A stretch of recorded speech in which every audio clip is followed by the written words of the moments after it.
여러분 안녕하십니까? 라디오 오늘 유한솔입니다. 오늘 대선 후보 여론조사 결과가 또 나왔습니다. 안철수 국민의당 후보가 계속해서 상승세를 보였는데요. 대선 후보 다자 대결에서 이재명 더불어민주당 후보가 37%, 윤석열 국민의힘 후보가 28%, 그리고 안철수 국민의당 후보가 14%를 기록했고요. 심상정 정의당 후보는 3%의 지지율을 보였습니다. 이번 조사의 표본 오차는 95% 신뢰 수준의 플러스 마이너스 3.1%포인트. 이 자세한 내용은 중앙선거 여론조사 심의위원회 홈페이지를 참고하시면 되겠습니다. 자, 그나저나 낮은 지지율 때문일까요? 정의당은 심상정 후보가 일정을 전면 중단하고 칩거에 들어갔고요. 선대위 주요 보직자들이 총사퇴를 결의했습니다. 자, 그런 한편 더민주 이재명 후보와 국민의힘 윤석열 후보는 설 연휴 전 양자 TV 토론을 하기로 합의했는데요. 자, 그러자 국민의당 안철수 후보는 3자 토론을 제안하고 나섰습니다. 자, 아무쪼록 미뤄왔던 TV 토론이 중요한 판단의 기회가 될 수 있길 바라보겠습니다. 1월 13일 목요일 라디오 오늘 광고 듣고 시작합니다.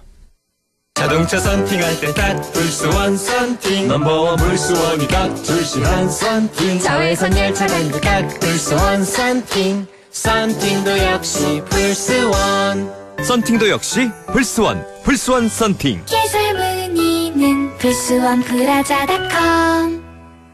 세라젠 V6 퇴행성 협착증으로 견인이 필요한 장모님도 혈액순환 개선이 필요한 엄마도 추간판 탈출증으로 견인이 필요한 아빠도 근육통 완화가 필요한 아들도 미국 FDA 승인 세라젠 V6 지금 체험해보세요.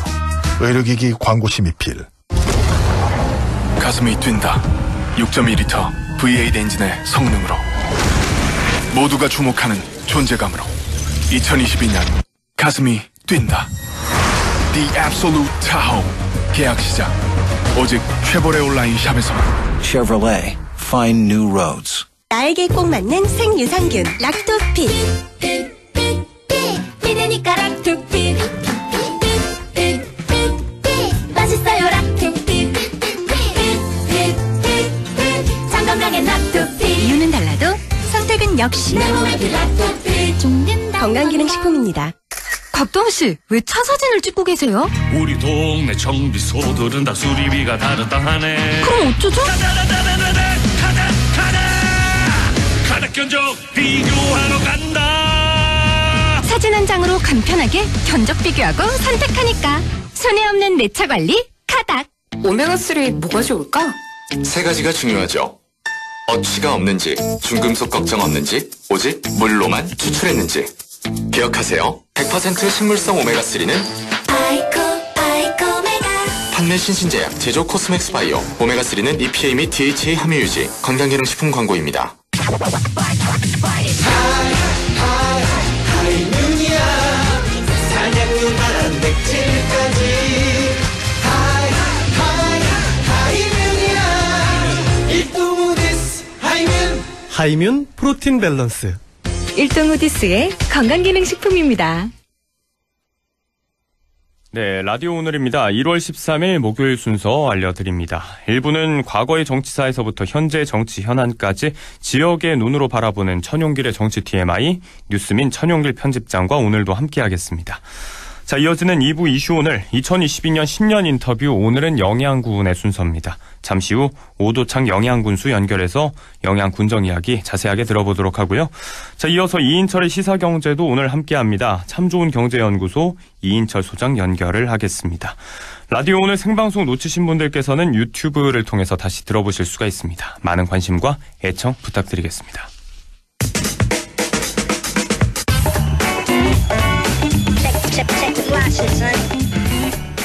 천용길의 정치 TMI 뉴스민 천용길 편집장을 연결합니다. 안녕하십니까?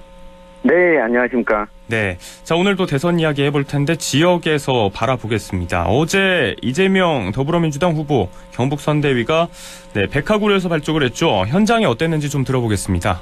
네, 일단 더불어민주당 이 경북 선대위 이 공동 선대본부장들과 그리고 지지자들까지 해서 100여 명 이상이 참석을 했습니다. 네. 오전에 진행됐는데 이 경북 독립운동 기념관에 참배를 하고 이 내안마을 백화구려에서 이 선대위 출범식을 진행을 했는데요. 어제 열린 선대위에서 아쉽게도 이재명 후보는 직접 참석하지는 않았습니다. 네. 이 영상으로 메시지를 보냈고 이재명 후보의 배우자 김혜경 씨 그리고 또 송영길 더불어민주당 대표가 참석을 했습니다. 이 영상으로 보낸 메시지에서 이재명 후보는 이 항일 독립운동과 근대개혁운동의 요람이었던 이 경북이 이 변화의 주역이 되어달라면서 이 독립운동 성지임을 다시 한번 또 강조를 했고요. 네. 이 송영길 대표는 이재명 후보의 고향인 안동인 점을 적극 부각하면서 득표율 30%라는 역대 그 민주당 계열 정당 가운데서는 이 가장 높은 득표율을 보내달라 이런 지지를 호소했습니다. 네, 구체적인 목표 수치를 또 이야기하기도 했고요.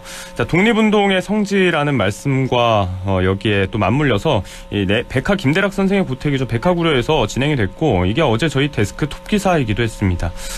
말씀하신 대로 이 배우 김혜경 씨가 역시 또 안동에서 이 남편을 이재명 후보의 진심을 알아달라 이 고향이라는 점을 뭐 대대적으로 또 이렇게 강조를 했던 자리였고요.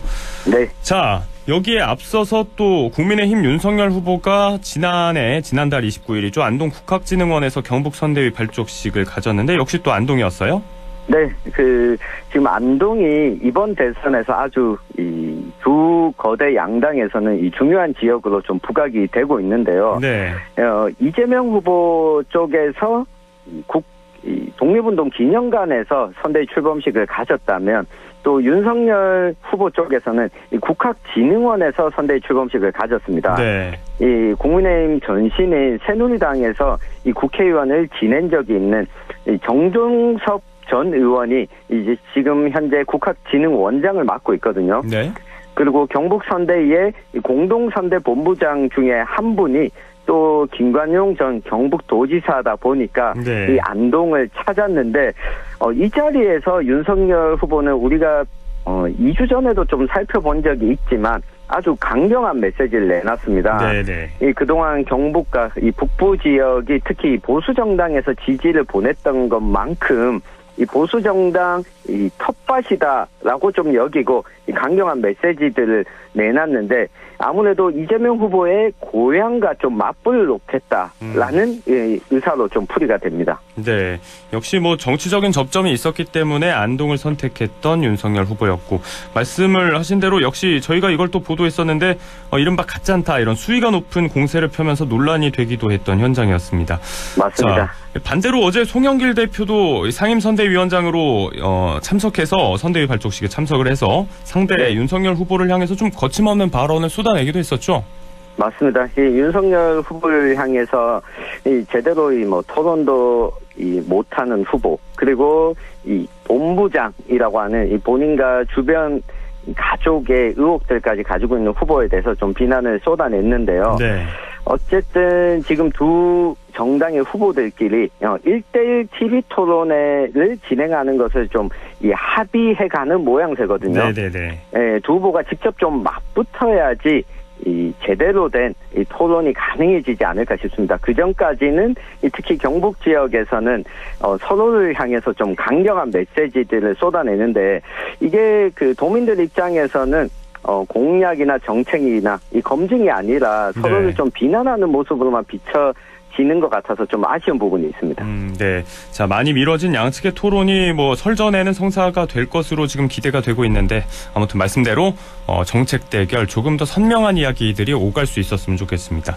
네. 자, 두 후보가 일단 이렇게 모두 안동에서 경북 선대위 출범식을 가졌고 여기에 어떤 연결고리를 좀 부여해 볼 수 있지 않을까 싶은데 자, 이번 대선만의 경북 선대위 특징 양측을 다 보면 좀 어떤 것들을 꼽을 수 있을까요? 네. 일단 첫째로 그 이재명 후보의 주 활동 무대는 이 경기도 지역이었지만 이 고향이 이 경북 지역이라는 점. 역대 민주당 계열 대선 후보 가운데 이 대구 경북 지역의 대선 후보는 이재명 후보가 처음입니다. 예. 그러다 보니까 이재명 후보 쪽의 지지자들 가운데 이전까지는 중도 성향을 가졌던 분들 그리고 이 보수 정당에 몸담았던 분들도 이 상당수 이번에 경북 선대위에 참여한 것이 좀 특징이고요. 네. 그리고 두 후보가 이 모두 선대위 출범식을 열었던 이 안동 지역 중에서도 이 윤석열 후보는 국학진흥원, 이재명 후보는 이 독립운동 기념관이라고 하는 이 두 선대위가 좀 지지하는 가치를 좀 확인해 볼 수가 있거든요. 네. 이 국학진흥원은 특히 조선시대나 유학을 기반으로 해서 이 부분들을 좀 연구하고 알리는 역할을 하는 곳인데 좀 윤석열 후보가 이 부분에 좀 방점을 찍었다면 네.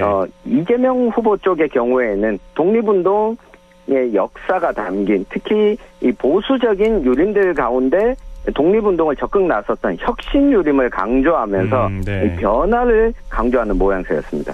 네, 과거로부터 역사에서부터 좀 서로 간의 롤모델이라든지 지향하는 정치 철학 이런 것들을 좀 내보이려 했다 이런 의도로 분석이 되는데 네. 말씀하신 것들을 들으니까 이제 예전에 그 김재원 최고위원이 또 이재명 후보를 두고 예안 출신이라서 기본이 안 돼 있다 이 발언을 했던 것도 좀 생각이 나고요. 네. 자, 계속해서 좀 짚어보도록 하겠습니다. 일단은 기존에는 좀 대구와 경북을 좀 하나의 벨트로 묶어서 보는 경향이 있었는데 최근에 이렇게 경북 선대위 발족식이 따로 이렇게 좀 치러지는 모습을 보이고 있어요. 네, 이렇게 경북 선대위 출범식이 따로 치러진 것이 21세기 대선 이후에는 처음입니다. 예. 예, 이 대구와 경북을 하나의 벨트로 좀 인식하는 측면이 강하다 보니까 각 정당들이 대구시당, 경북도당이 함께 선거대책위원회 발족식을 열거나 또 같은 장소에서 시간만 달리 출범식을 진행하는 방식이었습니다. 네. 이 두 정당 간에 좀 차이도 있었는데요. 그동안 국민의힘 계열 정당은 자원이 풍부하다 보니까 상대적으로 좀 성대하게 진행했고 이 대구와 경북 이 각각의 장소에서 진행한 적도 있었습니다. 네. 이 반면에 민주당 계열 정당은 16대 대선부터 19대 대선까지 모두 대구 경북 선대위 공동 발대식을 진행을 했거든요. 네. 아무래도 그 현역 의원들이 국회의원들이 좀 부족하고 지지세가 약하다 보니까 통합해서 진행하는 것이 그나마 모양새가 좀 난다라고 판단을 했었는데 네. 이번에는 대구와 경북 따로 진행한 것이 민주당은 2000년대 이후에는 처음입니다. 그리고 두 정당에서 경북 선대위 발족식을 안동에서 진행한 것도 이번이 처음인데요. 네. 한 두 가지 이유 정도로 분석을 할 수 있겠습니다. 네. 첫 번째는 이 경북도청이 그동안은 이 대구에 있다가 안동으로 옮겨오게 되면서 이 더불어민주당 같은 경우에는 경북도당도 그동안 도청이 옮겨오기 전까지는 대구에 두고 있었는데 네. 안동으로 함께 옮겨왔습니다.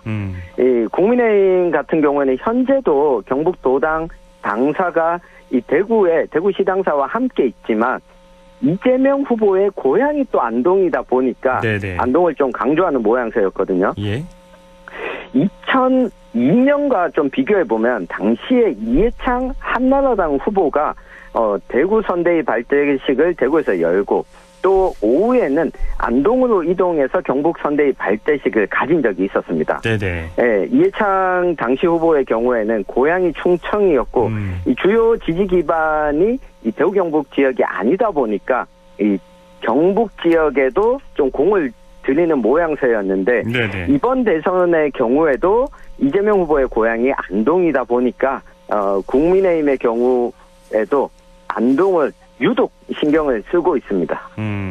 자, 과거의 대선과 또 이렇게 또 비슷한 연결고리들이 발견이 되기도 하고요. 자, 여러 가지 특수한 여건들, 이를테면 뭐 이재명 후보의 고향이 안동이라는 점 이런 것들이 있겠지만 아무튼 도청 이전이라든지 여러 가지 측면에서 이 경북의 위상이 어떤 독자적인 위치를 구축해 나가고 있는 과정이라고도 좀 볼 수 있지 않을까요?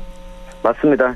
이번에 이렇게 선대위 발대식을 양 정당이 동시에 대구 경북 따로 진행한 것을 20년 만에 처음이었는데 네. 이게 경상북도 도청이 옮겨온 이후에 이 독자적으로 좀 같은 정서를 가지고 있지 않다라고 하는 걸 정치권에서도 피부로 좀 체감을 한 것 때문인데요. 네. 앞으로도 우리 도민들 입장에서는 이게 긍정적으로 좀 보여질 것으로 보입니다. 네, 서로 간의 지역의 독립성이 좀 부여되고 있는 과정인데, 자, 앞으로 어떻게 흘러갈지도 좀 지켜봐야 될 것 같습니다.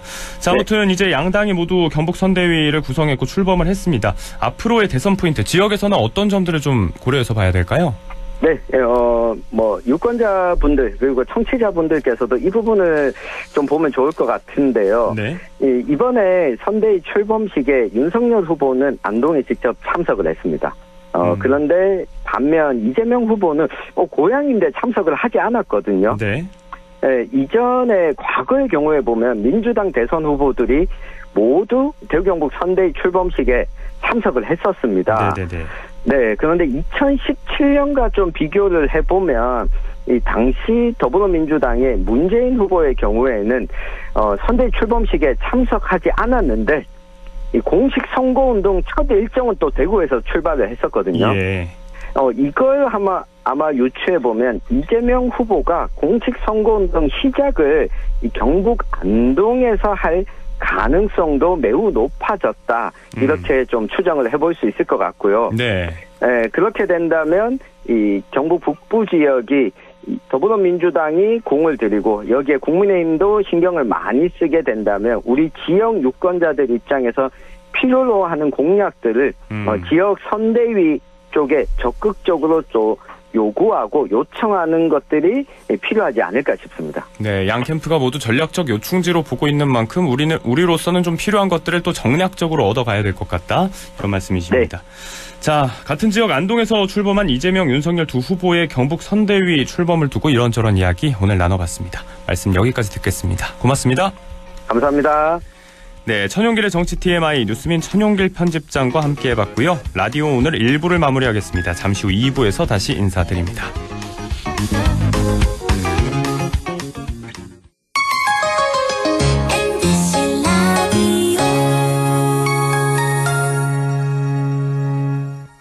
가구 살 땐 꼭 한번 가보자.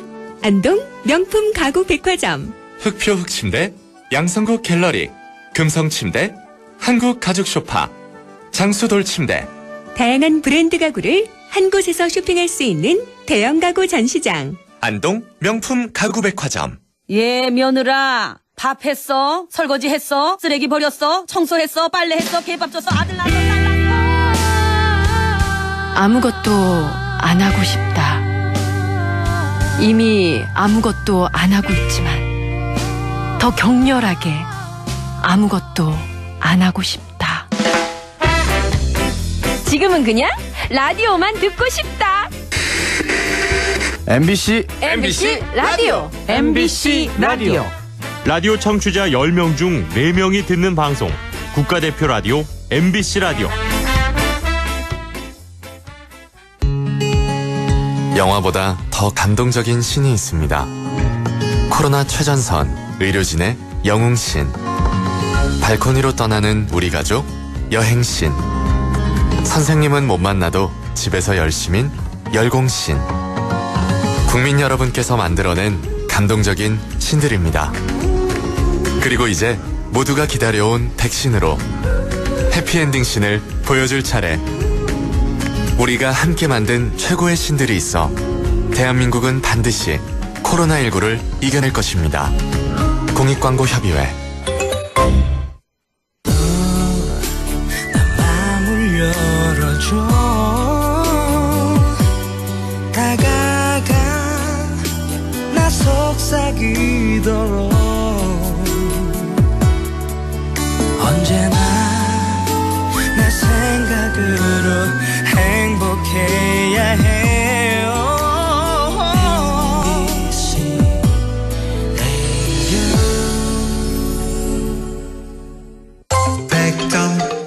MBC 라디오.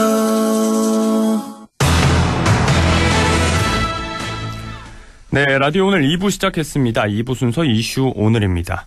자, 이민년 새해를 맞아서 우리 지역 시군 단체장과 함께 새해 구상에 대해서 이야기 나눠보도록 하고 있는데요. 자, 오늘은 영양군 차례입니다. 네, 영양군 오도창 군수 연결해서 자세한 이야기 나눠보겠습니다. 자, 군수님 연결돼 있습니다. 안녕하십니까? 예, 안녕하세요. 예. 네, 반갑습니다. 새해 복 많이 받으시길 바랍니다. 네, 알겠습니다. 자, 이민년 새해가 밝았습니다. 듣고 계신 영양 군민 여러분, 또 청취자분들에게 새해 인사 부탁드리겠습니다. 예, 희망찬 이민년 새해가 밝은 지도 아마 2주가 지나가고 있습니다. 올 한 해도 새해 복 많이 받으시고 가정과 일터마다 좋은 일들만 가득하시길 바라겠습니다. 또 그리고 지난해 어려운 여건 속에서도 지역 발전을 위해 많은 관심과 성원 보내주신 국민 여러분께 다시 한번 감사의 말씀을 드립니다. 2022년 이민년 새해는 그 용맹한 검은 호랑이의 해를 맞아서 코로나19 종식을 기원하고 또 국민께서 웃음과 활기를 되찾기를 바라겠습니다. 그리고 올해는 민선 7기 마지막 해입니다. 네. 저를 비롯한 500여 공직자들은 그 민선 7기가 끝나는 마지막까지 국민의 행복한 영향을 만들고 또 변화의 완성을 위한 정책들을 마무리해서 유종의 미를 거두고자 합니다. 네, 알겠습니다. 이민년 새로운 해 시작에 이렇게 함께하고 있습니다. 자, 지난 한 해 고생 많으셨고요. 네네. 네, 한 해간 영향에도 정말 많은 일이 있었습니다. 지난해 군정 성과를 좀 정리해 주시겠습니까? 네네. 지난해는 우리 한 30년 염원했습니다. 국민들이. 지난 8월 달에 국도 31호선 선형 개량 사업이 정부 예비 타당성 조사에 통과되는 쾌거가 있었습니다. 5년간 국비 920억 원이 투입되는 영양군이 생긴 이래 단일 사업으로 최대 규모의 공사이기 때문에 의미가 큽니다. 네. 사실 영양군에서 외부로 통하는 유일한 교통수단이기도 한 국도 31호선은 모든 영양 국민들이 힘을 합쳐 함께 거둔 결실이라고 더욱더 깊습니다. 네. 그래서 영양군을 통하는 관문이 열리게 되면 의료는 물론 물류, 관광 등 다양한 분야에서 새로운 변화가 생길 것으로 기대가 됩니다. 네. 그리고 또 남북 9축 고속도로 조기 건설 추진도 이번에 우리가 정부에 건의를 해놓고 있습니다. 그래서 속도를 높일 예정이고요. 안동시와 협력을 해서 마령 산내로 위험도로 개선 사업도 원래 추진을 할 계획을 하고 있습니다. 네. 자, 이 사업의 규모도 그렇지만 오랜 지역의 수건이었기 때문에 더욱더 쾌거로 느껴질 것 같은데요. 저희가 지난 8월에 보도를 하기도 했었고요. 자, 기존보다의 거리도 시간도 많이 단축이 돼서 말씀처럼 더욱더 가까운 영양군이 됐으면 좋겠습니다. 네, 하여튼 잘 기대해 주십시오. 네, 알겠습니다. 네. 자, 그럼 올해는 어떤 부분을 좀 역점을 두고 군정을 이끌어 나갈 계획이신지도 좀 설명 부탁드리겠습니다. 예, 저희들 생활 밀착 행정을 우리 추진해 왔습니다. 그래서 새로운 도약과 이제 행복이 가득한 영향을 만드는데 중점을 두고 군정을 이끌어갈 계획입니다. 네. 소득이 되는 부자 농촌, 또 활력 넘치는 지역 경제, 그리고 매력 있는 문화 관광, 또 생태 환경, 특히 희망 복지를 5가지 슬로건을 원래 군정 목표로 정했습니다. 변화의 시작부터 완성되기까지 다져진 민선 7기의 행복한 변화가 새로운 도약을 통해서 진정한 행복을 실현할 각오입니다. 네. 2022년 추진하는 모든 분야에서 끊임없는 변화와 혁신을 통해 새로운 내일을 열어갈 것이며 모두가 실질적인 변화를 체감할 수 있도록 일상에서 행복을 만들어 나갈 수 있도록 행정을 이끌어갈 계획입니다. 네, 잘 알겠습니다. 네. 5가지 슬로건에 대해서 정리를 해주셨는데요. 네. 가장 먼저 꼽으신 게 부자 농촌, 소득이 가득한 부자 농촌. 농업 인구가 많은 영향이지 않습니까? 새해 농업과 그렇습니다. 관련된 주요 정책도 좀 들어볼 수가 있을까요? 농정 관련해서는 저희들이 외국인 계절 근로자 사업을 추진해서 농촌 일손 부족 문제를 해결하고 농작업 대행반을 또 운영하고 있고요. 그 다음에 우리가 농기계 임대 사업을 우리가 활발히 운영해 오고 있습니다. 네. 원래는 코로나19 때문에 반값으로 공급해서 농가 소득을 증대, 일손 부족 문제 또 그 다음에 농가 부담을 덜어드리도록 그렇게 하겠습니다. 네. 자, 그리고 또 이제 영양의 고추라든지 특산물이 굉장히 많지 않습니까? 여기에 관련된 브랜드 인지도를 좀 제고하는 사업들도 준비가 돼 있다고요? 네네, 그렇습니다. 우리가 영양군의 농산물 공동 브랜드가 영양군 믿음직입니다. 네. 소비자에게 믿음 주는 그런 농산물을 생산해서 소비자에게 가까이 다가가려고 그렇게 준비를 하고 있습니다. 네, 알겠습니다. 자, 아무튼 이 다각도의 농업 정책을 통해서 말씀하신 소득이 가득한 부자 농촌 이렇게 만든다는 구상이신데, 자, 5대 슬로건 중에 또 역시 관광 분야도 눈에 띕니다. 다른 네네. 시군과 차별화된 관광 자원이 또 많은 것으로 유명한 게 영양군인데요. 새 네네. 영양군의 관광 정책도 좀 들어보겠습니다. 예. 우리 영양군은 그 자연 환경이 최고의 경쟁력입니다. 그래서 특히 그 수비면 축파리에 있는 자작나무 숲은 사계절 색다른 볼거리를 제공하는 아주 훌륭한 그 관광 자원입니다. 네. 사실 그 우리가 아직 이제 준비 단계에 있기 때문에 그 여러 가지 그 어떤 SOC가 그 많이 열악합니다. 그럼에도 불구하고 많은 관광객이 오고 있어 아마 지금까지 그 불편을 많이 끼쳐드렸습니다. 그래서 내년부터는 본격적으로 진입로도 정비를 하고 네. 또 주차장도 만들고 또 전기차도 운행하고 또 임산물 카페 등을 그 조성을 해서 추진할 계획이란 말씀드리고요. 네. 그다음에 특히 그 눈에 띄는 부분이 예산 121억 원을 투입해서 그 문화 그 우리 기회를 확대하기 위해서 영양공공 도서관 건립을 그 지금 현재 원래 시작할 계획이고요. 네. 또 지훈문학관 건립을 리모델링을 통해서 이런 그 지훈문학관의 어떤 가치를 높이는 부분, 그다음 두들마을 역사체험관과 남자연지사 역사공원을 우리가 지금 한참 조성 중에 있습니다. 네. 그래서 이제 영양에는 곳곳에 문화가 살아있는 공간을 만들 계획이란 말씀드리고요. 예. 그다음 특히 그 흑림산에는 무장의 나눔길을 우리가 조성을 해서 아이들과 그다음에 우리 관광객들이 쉽게 머물 수 있게끔 그런 그 환경을 조성하겠다는 말씀드리고요. 네.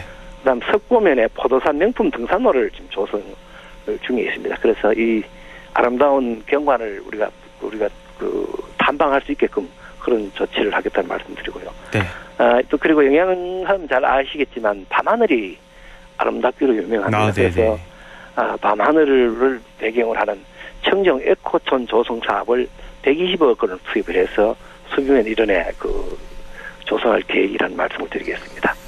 네, 각종 관광 명소 쪽으로 향하는 이 접근성도 좀 많이 향상을 시키겠다는 말씀을 해주셨고, 네네. 자, 별빛이 그야말로 쏟아지는 멋진 밤하늘로 굉장히 유명한 곳이 또 영양인데 올해는 더 네네. 많은 사람들이 그 매력을 알게 되길 또 기대해 보도록 하겠습니다. 네네, 고맙습니다. 네, 지역 내 다른 시군들과 마찬가지로 영양 역시 인구 감소로 정말 많은 어려움을 겪고 있는 것으로 알고 있는데요. 자, 인구 증가를 위해서도 많은 노력을 기울이시고 있는 걸로 알고 있습니다. 설명 부탁드릴게요. 우리 농촌 인구 감소 현상은 우리 영양군만의 문제는 아닙니다. 네. 정말 뭐 다양한 인구 증가 정책을 펼쳐도 정말 우리가 그 감소하는 인구를 그 어떤 줄일 방법이 없었습니다. 네. 그래서 나름대로는 우리 영양군에서는 귀농인 정착 지원 사업과 또 농가 지원 사업, 주택 수리비 지원 사업을 추진해서 도시민들이 우리 농촌에 와서 안정적으로 우리 지역에 정착할 수 있도록 돕고 있고요. 네. 그다음에 농촌에서 살아보기 프로그램과 또 귀농 학교를 운영하고 있습니다. 그래서 예비 귀농인들을 위한 지원을 아끼지 않고 있다는 말씀드리고요. 그리고 영양군에 전입한 사람들에 대해서 1인당 10만 원의 전입 축하금을 우리가 지원하고 있습니다. 네. 그리고 또 청년 직장인을 대상으로 연 120만 월 10만 원이죠. 주택 임대료를 3년간 지원해주는 정책을 지금 시행하고 있습니다. 네. 또 이외에도 도시민 그 체험 농원 사업을 우리가 클레인 카르텐이라고 하죠. 우리가 청지면에 한 50억을 투입해서 투입하고 그래서 경북형 작은 정원 조성 사업을 우리가 지금 야심차게 준비를 하고 있습니다. 네. 그래서 정말 귀농 귀촌 인구는 우리 위협은 물론 뭐 작은 힘이지만 그 인구 증가 대책을 우리 마련하고 있습니다. 네, 뭐 야심차다는 표현도 써주셨고 갖은 정책을 써봐도 참 쉽지가 않다는 말씀이 네, 와닿습니다. 네, 인구 문제 참 심각한데요. 자, 시급한 이 인구 유입 문제도 그렇고요. 네. 코로나19 때문에 지역 경제 타격도 상당한 상황입니다. 이런 것들이 네네. 좀 장기화되고 있는데 지역 경제를 살리기 위해서 가장 중요한 부분일 것 같은데요. 어떤 대책들을 좀 갖고 계신가요? 예, 뭐 참 코로나19 때문에 세상 전부 다 어렵습니다. 그러나 저희들도 이제 나름대로 이런 어려운 가운데도 전통시장 또 골목 상권을 살리기 위해서 많은 노력을 지금 해오고 있습니다. 네. 특히 소상공인 또 자영업자의 어려움을 들어주고 또 그다음 피해를 보상받을 수 있도록 또 회생을 위한 다양한 지원 정책을 펼치고 있습니다. 그리고 또 계층별로 맞춤형 일자리와 또 공공 그 일자리를 확대할 계획이란 말씀드리고요. 네. 특히 그 지역 화폐인 영양사랑 상품권을 확대 발행해서 우리 지역에서 소비가 이루어지도록 또 그리고 소상공인들을 보호할 수 있는 그런 정책을 꾸준히 펼쳐가도록 하겠습니다. 그리고 우리 영양구는 전통시장에 아직 그 공영 주차장이 없습니다. 그래서 올해는 공영 주차장을 꼭 우리가 그 건립을 해서 주차난 해소를 좀 이래 덜어드는데 노력을 하겠다는 말씀드리고요.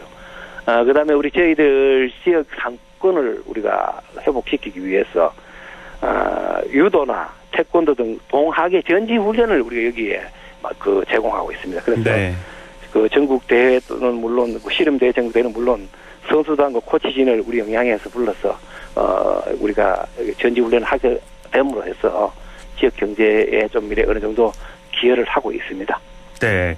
자, 각 지역에서 이런 스포츠 마케팅을 통한 지역 경제 효과도 많이 기대를 하고 있고요. 네네. 여러 방면의 이런 노력이 미랄처럼 모여서 큰 결실을 이루게 되길 기대해 보겠습니다. 네네. 자, 마지막으로 듣고 계신 우리 국민 여러분 그리고 청취자분들에게 끝으로 덧붙이고 싶은 말씀이 있다면 간단하게 좀 부탁드리겠습니다. 예.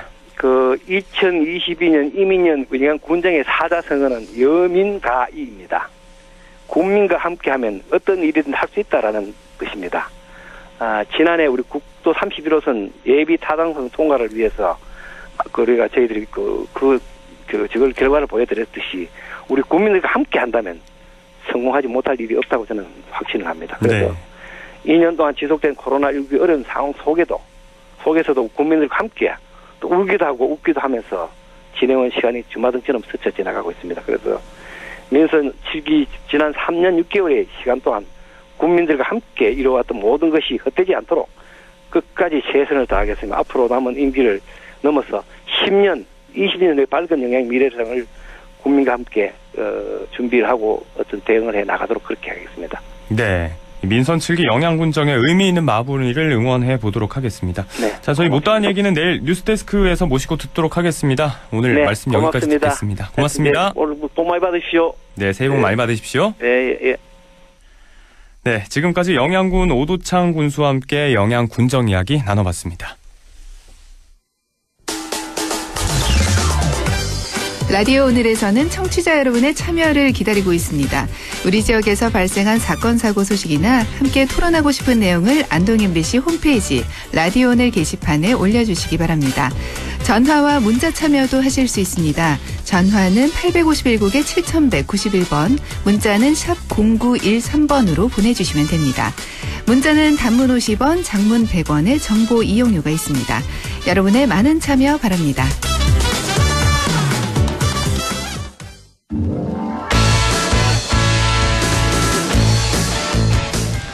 이인철의 시사경제, 네, 경제 이슈 짚어보겠습니다. 참 좋은 경제연구소 이인철 소장과 오늘은 함께합니다. 안녕하십니까? 네, 안녕하세요. 네, 2주 만에 인사를 드리게 됐습니다. 잘 지내셨는지요? 네네, 덕분에. 네, 알겠습니다. 자, 바로 이야기 시작을 해보도록 하겠습니다. 기나긴 코로나 시국이 끝날 기미가 좀처럼 안 보입니다만, 자, 이런 장기화 국면에도 불구하고 지난해 취업자 수가 7년 만에 가장 큰 폭으로 늘었다고요? 그렇습니다. 통계청에 따르면 이제 지난해 연간 취업자 수가 1년 전에 비해서 36만 9천 명 늘어났습니다. 이게 취업자 증가폭이 7년 만에 최대인데요. 아마 이 코로나 첫 해였던 2020년 사실은 이 연간 취업자가 21만 8천 명이나 줄었습니다. 네. 당시에 이제 외환위기 이후에 22년 만에 가장 큰 폭으로 줄었다가 지난해는 이제 증가세로 돌아선 셈인데요. 12월만 또 떼어놓고 보면 증가폭은 더 커집니다. 네. 1년 전에 비해서 77만 3천 명이 늘어서 10개월 연속 증가세를 이어가고 있는데, 코로나19 타격이 컸던 2000년에 대한 기저 효과도 분명히 있습니다만, 지난해 이제 수출 등이 호조를 보이면서 취업자 수가 이제 늘어났다라고 지금 보고 있습니다. 네. 이에 대해서 홍남기 경제부총리는 이 지난해 12월 취업자 수가 이제 코로나19 이전 고점 수준을 웃돌고 있다라고 밝히고 있습니다. 네. 자, 수출 호조도 있었고 작년 시점에서 내년 그러니까 올해에 대한 기대 심리가 좀 영향을 미쳤다. 10개월 연속으로 증가세를 보였다는 말씀이시고요. 자, 다들 힘든 시국에 어렵다고 많이들 이야기하는데 이런 플러스 지표가 나타나고 있긴 합니다만 자, 또 여전히 어려움이 또 여전한 분야도 있습니다. 코로나19 피해 업종 분야에서는 오히려 취업자 수 감소했고 취약계층의 어려움도 계속 여전하다고요? 그렇습니다. 문제는 이제 고용의 질이 악화되고 이 코로나의 직격탄을 맞은 피해 업종은 어려움이 지속되고 있다는 겁니다. 네. 특히 연령대별로 보면 뚜렷합니다. 전체 취업자 수 증가폭 37만 명이라고 하더라도 60대 이상 일자리가 33만 명입니다. 네. 전체의 90%에 육박하고 있고요. 또 실업자는 6년째 100만 명을 웃돌고 있습니다. 우리 경제 허리라고 하는 30대는 10만 7천 명 줄었고요. 40대도 3만 5천 명 감소했습니다. 네. 또 업종별로 보면 이제 고용 완파가 지속되고 있음을 알 수 있는데요. 코로나19의 대표적인 타격 업종인 이 숙박 음식점업 취업자 수가 4만 7천 명 감소했고 도소매업이 15만 명, 예술 스포츠와 같은 여가 관련 서비스업도 2만 9천 명 일자리가 줄었습니다. 네. 특히 이제 고용원을 둔 자영업자 수의 경우에는 6만 5천 명 줄어서 지난 2019년 이후 3년 내리 감소세를 보이고 있는데요. 한마디로 이제 고용 양극화 현상이 좀 뚜렷해지고 있다라는 건데 아마 이제 차기 정부가 풀어야 할 과제입니다. 네, 말씀하신 고용 양극화, 다가오는 대선 우리가 관심 있게 또 지켜봐야 될 포인트가 아닐까 싶고요. 자, 항상 이렇게 통계에 맹점이 있습니다. 37만 명의 취업자 증가, 여기에 90% 이상이 60대 이상이었다. 자, 여전히 어려운 상황에 놓인 취약업종, 취약계층을 중심으로 어려움이 가중되고 있는데요. 당국이 좀 이런 걸 세심하게 살펴주길 바라겠습니다. 자, 다음 소식으로 넘어가 보면요. 요동치는 유가 흐름에 각종 물가 지수가 영향을 받으면서 과거에 오일 쇼크가 재현되는 게 아니냐 이런 우려가 있었던 작년이었는데 자, 지난해 이 수출 수입 물가가 두 자릿수 15% 안팎으로 뛰면서 이게 2008년 이후의 최고 상승률이었다고요? 그렇습니다. 이제 우리나라가 대외 의존도가 워낙 높다 보니까 이런 수출입 품목의 가격 변동은 그대로 국내 물가에 영향을 미칩니다. 네. 근데 한국은행에 따르면 지난해 이제 수입 물가의 평균 값은 1년 전에 비해서 17.6%가 뛰었고요. 수출 물가의 평균도 14.3%나 올랐다는 겁니다. 2008년 글로벌 금융위기 이후 13년 만에 최고의 상승률을 기록을 하고 있는데 네. 물론 국제유가도 올랐고요. 또 2020년 코로나 때문에 수출 물가가 모두 마이너스였던 이른바 이제 기저효과도 더해지고 있는데 네. 그나마 좀 다행스러운 건 11월, 12월 두 달만 좀 떼어놓고 보면 수출 물가에 가장 큰 이제 영향을 미치는 국제유가가 다소 안정세를 보이고 있습니다. 네. 우리나라가 주로 수입하는 중동산 두바이유의 경우요. 월 평균 가격이 지난 11월에 배럴당 80달러 선에서 12월에는 73달러입니다. 예. 고점 대비 이제 10% 가까이 이제 떨어졌다라는 건 그나마 다행입니다. 네. 대외 의존도가 높은 우리 경제 특성상 이 유가의 흐름을 계속해서 지켜봐야 될 텐데 아무튼 최근 이 유가 흐름에 따라서 그래도 물가 상승 둔화된 모습을 보이고 있다는 건 말씀대로 다행스러운 부분이고요. 자, 아무튼 또 일상생활에서 이 생필품 물가가 영향을 받으면서 걱정입니다. 정말 내 월급 빼고 다 오른다는 말이 정말 실감이 나는 요즘인데 자, 연말에 식품 물가 상승이 서민 밥상을 덮쳤고요. 생필품 가격들도 줄줄이 뛰면서 자, 생활 물가 상승세 전방위로 퍼지고 있죠. 그렇습니다. 먹거리에 의해서 이제 공산품, 생필품 가격이 들썩이고 있습니다. 생활용품 제조업체인 이사가 지난 1일부터 샴푸, 세제, 섬유유연제 같은 생필품 출고 가격 평균 10% 올렸는데요. 네. 이게 출고 가격을 올리면 유통업체는 여기다 마진을 더합니다. 그러다 보니까 소비자 가격의 인상폭은 13에서 17% 더 커질 수밖에 없는 상황이고요. 네. 그리고 커피 가격 시장 지점은 1위 업체는 S사가 오늘부터 100원에서 400원 인상했습니다. 믹스 커피 가격도 내일부터 출고 가격이 평균 7.3% 오릅니다. 네. 그리고 편의점에서 이제 베스트셀러 하면 이 수입 맥주 4캔에 10,000원 하던 이 프로모션 은근슬쩍 11,000원으로 올랐습니다. 지금 이들 업체들이 공통적으로 내세운 건 원부자재 가격, 환율 오르다 보니까 너무 많이 상승했다. 네. 인건비, 물류비까지 올라서 가격 인상이 불가피하다라고 해명을 하고 있는데요. 물론 뭐 원자재 가격 인상도 뭐 원인이긴 합니다. 그럼에도 불구하고 지금 연말 연시 선거를 앞두고 좀 물가 관리가 좀 소홀한 틈을 타서 기습적으로 그리고 이제 굉장히 큰 폭의 가격 인상 단행에 대해선 소비자들의 불만도 커지고 있습니다. 네, 뭐 치약에서부터 세제, 뭐 믹스커피, 맥주에 이르기까지 생활 전반에서 자 말씀하신 우리의 유통구조 문제 때문일까요? 아무튼 서민들이 체감할 수 있는 물가 상승폭이 굉장히 클 것 같습니다. 이제 또 곧 대목인데 이런 것들을 가정에서 확 체감을 하시게 되지 않을까 싶기도 한데 자 그래서 이 질문을 좀 먼저 드려보겠습니다. 올해 설 차례상 비용에 관한 분석이 나왔는데 전통시장을 이용했을 때 대형마트보다 약 10만 원 정도 저렴하게 이용을 할 수 있는 것으로 나타났어요? 그렇습니다. 한국농수산식품유통공사가 전국의 전통시장과 대형 유통업체에서 설 성수품 28개 품목의 가격을 조사했는데요. 전통시장에서 보면 26만 4천여 원, 대형 유통업체에서 장을 보면 36만 3,500원 정도로 대형마트보다 이제 전통시장 이용할 경우 10만 원가량 저렴하다는 겁니다. 네. 이 품목별로 보니까 지난해 이제 늦장마로 수확기 피해를 입은 대추, 도라지와 같은 임산물이 많이 올랐고요. 또 코로나19 확산으로 가정 내 수요가 늘어난 소고기도 가격이 뛰었습니다. 네. 반면에 이제 풍면으로 생산량이 늘어난 쌀, 또 이 재고량이 풍부한 사과, 배의 경우에는 가격이 내렸는데요. 어쨌든 전체 28개 조사 품목 가운데 19개 품목이 전통시장이 더 저렴하다고 하니까 좀 이게 전통시장을 좀 이용하시면 조금 더 알뜰하게 장을 보실 수 있을 것으로 보입니다. 네, 이런 것들 참고를 하시면 좋겠고요. 요즘 뭐 전통시장 많이 어렵다고 하는데 이런 것들을 좀 참고해서 합리적으로 소비하시면 가치 있는 소비도 가능하지 않을까 싶은 생각이 듭니다. 자, 이 질문을 좀 드려보겠습니다. 우리가 합리적인 소비 이야기를 하다 보니까 이 대목이 좀 눈에 들어오는데요. 흔히 자동차 업체들이 순정 부품을 쓰지 않으면 차량이 또 성능이 떨어지고 고장날 수 있다. 이런 인식이 운전자들 사이에 있어 왔는데 자, 이런 내용의 광고가 허위인 것으로 드러났다고요? 그렇습니다. 사실 소비자 입장에서 순정 부품, 비순정 부품 성능 차이를 뭐 잘 알기 어렵습니다. 그래서 안전 때문에 비싼 돈 더 주고 순정 부품 쓰는데요.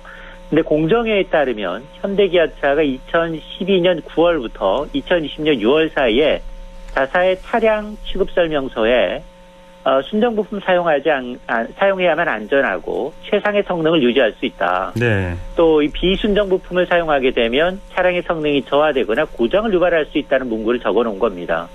자, 이러다 보니까 이게 지금 성능과 품질에 아무런 문제가 없는 멀쩡한 비순정 부품을 마치 불량품처럼 묘사했다는 겁니다. 그래서 내린 결론이 뭐냐? 공정위는 해당 업체에 대해서 경고 조치를 내린 건데요. 네네. 이 제재 수위가 가장 낮습니다. 경고라면. 예. 그러다 보니 소비자들에 대해서는 지금 이게 대기업 봐주기 아니냐라는 논란을 자초하고 있습니다. 자, 이런 뭐 수위에 대해서 관련된 비판이 좀 일긴 합니다만 아무튼 인식적으로 좀 소비자들이 이런 걸 알면 좋을 것 같습니다. 저조차도 오늘 이 내용 다루기 전까지는 그래도 뭐 차에는 순정용품 써야지 이렇게 뭐 굳게 믿고 있는 부분이 있었는데 자, 아무튼 합리적인 소비를 할 수 있는 정확한 정보들 많이 제공이 되길 바라보도록 하겠습니다. 자, 시간이 조금 남는데 이 이야기도 해보시죠.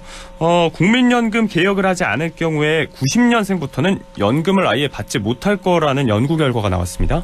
그렇습니다. 지금 연금 개혁도 젊은 층이 가장 주목하는 이슈입니다. 그런데 지금 상태로라면 30대는 연금만 내고 돈만 내고 연금을 받지 못할 수 있다는 겁니다. 네. 한국경제연구원에 따르면 한국의 노인 빈곤율이 2020년 기준 40.4%, 조사 대상 OECD 37개국 가운데 1위였는데요. 이런 빠른 고령화 속도, 노인 빈곤 문제를 좀 감안하게 되면 현재 국민연금 체제를 유지하면 2055년 국민연금 수급 자격이 생기는 1990년생부터 국민연금을 한 푼도 받지 못하게 될 수 있다라는 겁니다. 네. 따라서 지금이라도 국민연금 개혁이 논의를 시작해야 한다라는 건데요. 그렇지 않을 경우 결국은 미래 세대의 과도한 부담을 떠안을 수 있다라는 지적입니다. 자, 이 빠른 고령화 속도에 유연하게도 대응을 해야겠지만 아무튼 보다 근본적인 대책이 이제 좀 나왔으면 하는 바람을 가져봅니다. 자, 오늘 말씀 여기까지 듣겠습니다. 고맙습니다. 네, 고맙습니다. 네, 지금까지 시사경제 참 좋은 경제연구소 이인철 소장과 함께했습니다.